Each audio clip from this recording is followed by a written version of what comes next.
this is unofficially turning into a bit of a Chess Today show here, and let's work through some chess today. So first, I'm gonna play some moves in my daily chess games.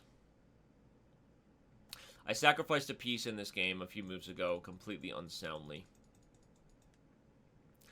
But I like playing very fast and bullet when I have several days to move. Go figure, it's my thing. So now my thought was maybe I had some idea, and I don't. In fact, is that really as strong as it looks? Rook to g8. I can't play queen f3 because bishop g4. Obviously, these squares are forbidden fruit, so the only move is queen e1. Gotta play it. No point even spending any time.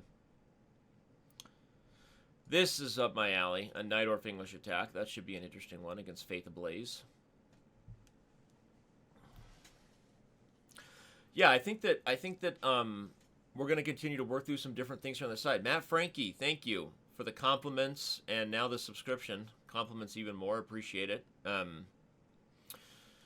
I don't know how many daily chess games you guys like to keep going at once, but I usually have at least like 4 or 5, sometimes upwards of like 10, 15, just because I love chess.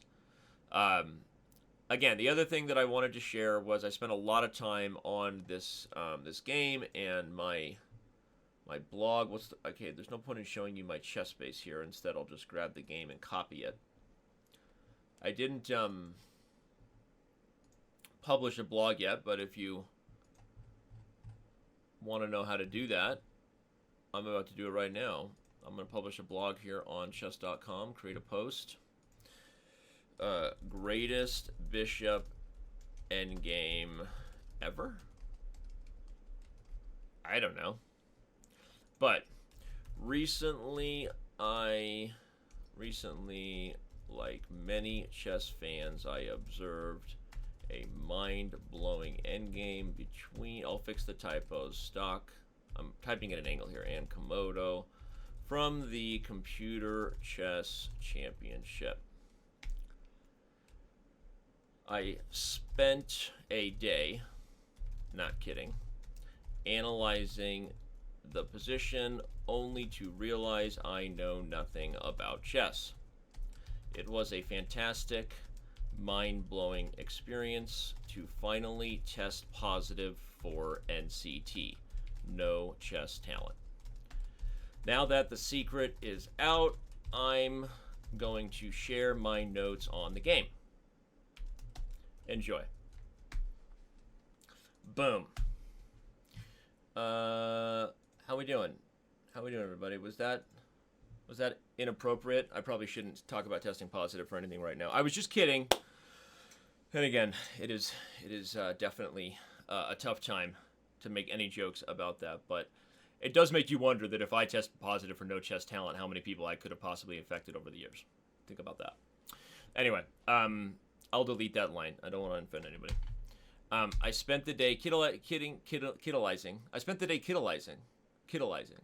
That sounds like my everyday life. I kiddalize. Chess Bay, you know what I'm talking about, right? BJH. I do still do bullet brawls. I did one recently versus Hikaru Nakamura. And I'm going to do one later today when the chess.com servers come back. So, is it legal to kiddalize? I don't know, but I do it every day. So here's my game and the analysis. I'll show you where I spent most of the heavy lifting in this game. Because, as I fix my typos, it's easier to do it that way. And, oh wait, and here's the video if you're into that. Here's the video. Wait, where is the video? Aha, it's here. Copy video URL, go back to my blog post, insert the video, boom, like that. I need to upload a thumbnail which is kind of hard. Let me just, like, steal this thumbnail right here. I'll steal that as an image. We're going to save that directly to my computer. Just grabbed an image. I'm going to upload it. Go to my desktop. There's the image. Opening it. I now have an image for my blog, and I click publish. Yes, I actually want to publish. So officially, I'm going to give you guys the link, and you guys can follow along with me here. We're going to analyze this game in some detail. So,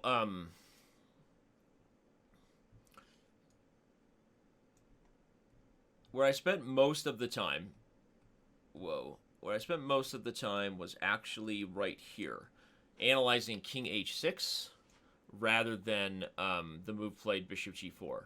Really trying to understand what it was that white is threatening that led to Komodo's approach to essentially abandon defending the H-pawn and rush toward the queen side. He loses the A6 pawn anyway, so what gives, right?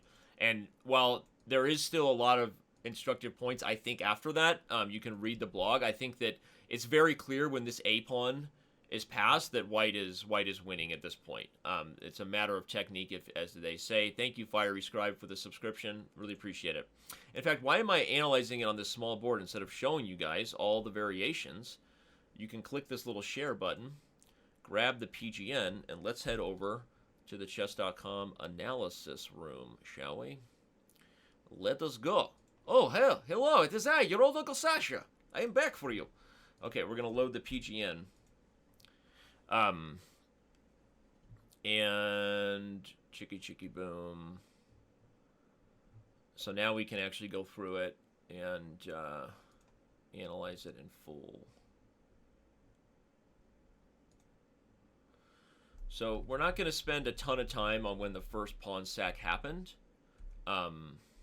which was here, because as Agad Mator said, bishop f5 is on the board, and, well, black has to take the pawn, because otherwise white is winning.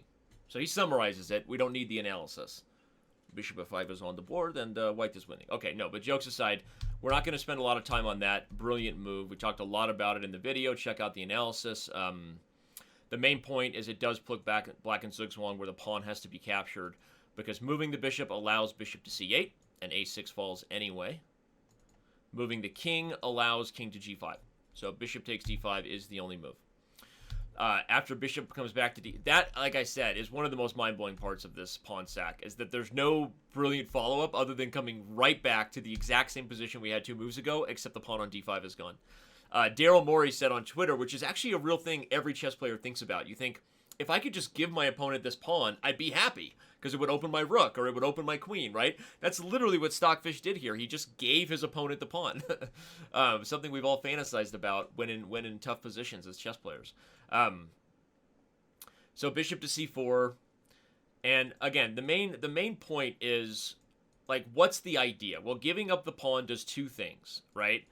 It opens up a new diagonal for the bishop, and eventually it opens up a new entry point for the king, right? When we assume this journey inevitably takes place, and it will. That's the whole idea of the pawn sack, just to quickly give you the TLDR. But this position here, as the king starts its journey, and Stockfish and Komodo kind of panics with bishop g4, is what really got me thinking, is that necessary, right? What is white's threat here? King to d5 is not a threat, because the bishop comes to b7 with check, and you win. If you try to attack the pawn directly or set up some other sort of zugzwang, the bishop will regain this diagonal and continue to hold all the critical points. Going back would not only allow a check, but is also just kind of a bad idea. So there's really nothing, there's no clear progress to be made here on a move like king h6 that I analyzed, unless you find the key point, which is, and by the way, the key point is that while you'd love to move the bishop so that you can enter without getting skewered, your bishop has a job to do, which is keep pressure on the h-pawn, keeping the king here. So how do you solve the problem of keeping pressure on the h-pawn, right, keeping the king stuck, getting off of this diagonal so you don't get skewered anyway, right, but also not let this bishop come back to the diagonal? There's only one way to do it. It actually is the only winning move. It's bishop to c6. This position threatens king d5 and finds the only diagonal that can do both. Keep pressure on h5 and eliminate the threat of the skewer on b7. Very strong. Now the king comes up, and we get to the critical position that I highlighted as kind of the main feature white has to understand to know why this endgame is winning.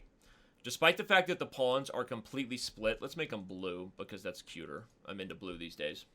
It's not as simple as you think, where you're like, well, it must just be easy to just come over here. There's plenty of time. After the move king to c5, actually, black can play king g7. And if you continue to go, this is where the geometry of chess can sometimes be mind-blowing. Look at this position here. The king is on h6, the king is on d6. But if you just go straight forward, by the time you win the pawn, it's actually a draw. Black holds everything. Theoretical draw. Right? King is stuck if you don't know this endgame. You just stay in front. That's it. Stay in front. Eventually they push and you go here and you're getting stalemated. So, it's a draw. So the key is that what white has to do is find a way to get pressure on this pawn without allowing this king to improve itself. And the best way to do that is king to e5.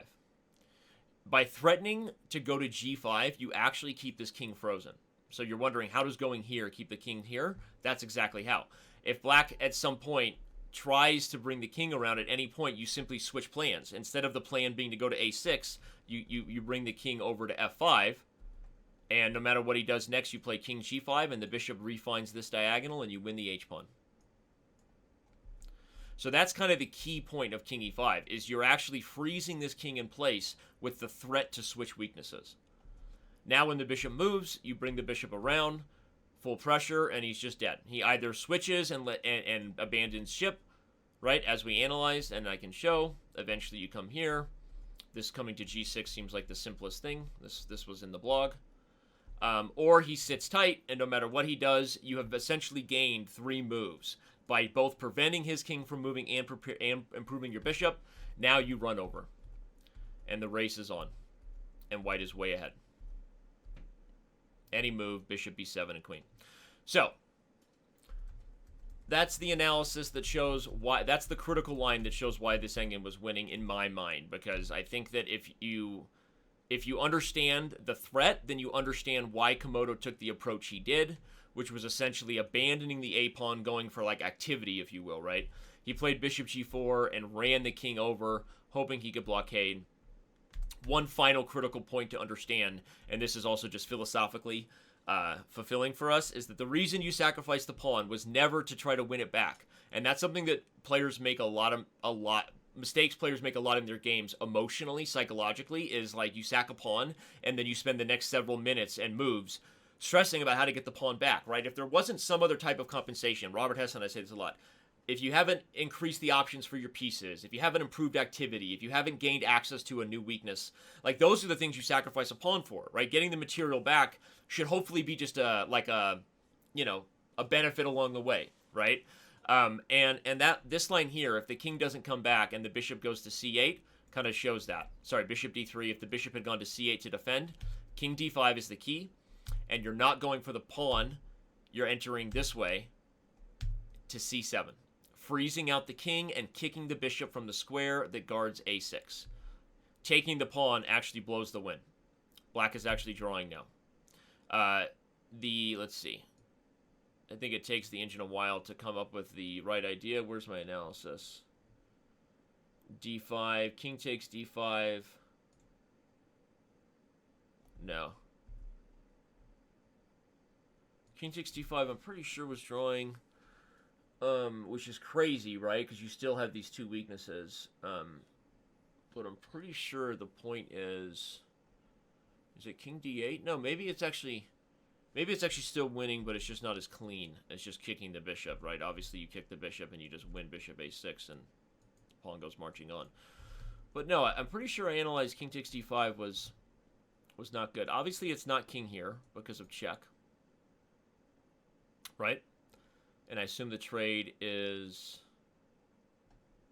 I wish I just knew the answer to those king and pawn endings with corners, right? I'm pretty sure it's,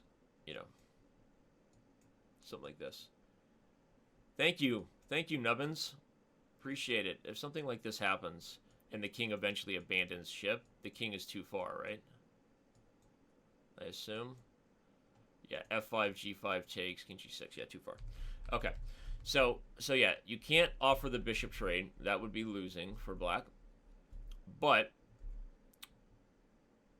something else that, like, we've already looked at, even if the king gets to b6, in a lot of those positions, you're not actually threatening to take the pawn because the king gets trapped sideways, which is a draw. So you have to, like, renegotiate the whole, but you have to find a way to maybe, you know, come for this pawn without this becoming counterplay. So the variations are super complicated, and I swear I remember looking at some really deep lines that were a draw. I wish I could find it in this analysis because it's too nutty. It's too nutty. But I remember the end of a line included an a2 pawn push. So if I spot a notation that has a2, we're going to find an example of this line that I'm talking about. Where is it? No, that's a7. I know, I'm looking for a needle in a haystack here. If you're just joining us, this is detailed analysis of the recently brilliant endgame between Stockfish and Komodo from the Computer Chess Championships that I did for our YouTube channel if you want to see the full detailed video review. I can't find it. Can't find the line. This is not the right way to remember a line anyway, but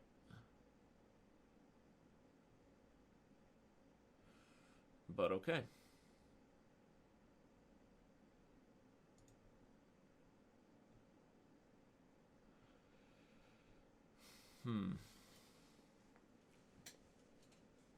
Control, find, A2. Ooh, that is a brilliant point. A2. Who said that? Real Dodgemon. I love you. This is it. This is the crazy line. Now all we have to do is back up. What a flippin' genius. So these lines are like crazy variations that show, like, even with several tempi ahead. So look, if you take here, A2 is actually it's actually a draw. So bishop b1, king b3 takes king b2. And our evaluation bar is slow to the punch. But this is a draw. Anyway, so these are variations that happen where if both kings centralize, kind of like the line I was showing you, and white abandons, you know, the queen side in order to go pick up the h-pawn. This might be the exact type of line I was looking for, actually. So it's not quite, I guess. It's a variation. It's the variation with king h6 and what happens. I just lost it again.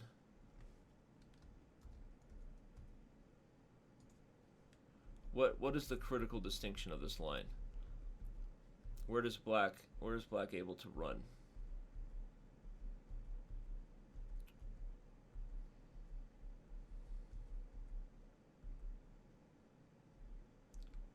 Ben Feingold is pinging me here. So it's here.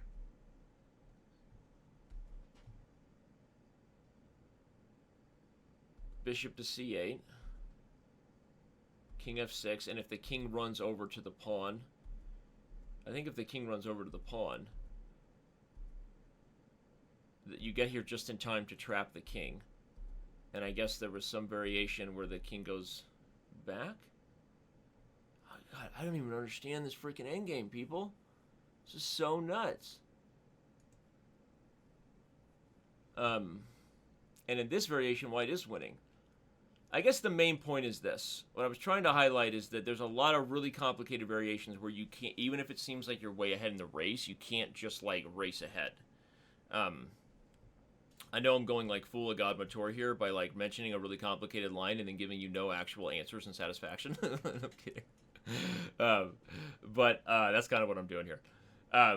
Because this is super, super tricky, and I'm having a hard time remembering exactly how we get to this line, because chess.com's analysis is really difficult to follow. That's the truth, because this is like a big word wall, and it's really difficult when there's not indentations and variations that keep you kind of on track with the different options. So basically, up to this point, white is still winning. And the key is you have to play king f6 and get rid of the bishop first before you just drive the h-pawn. So that's the answer. White has to go king f6 and kick the bishop out. Because now if a4 you take, and if a3 you're able to block it first.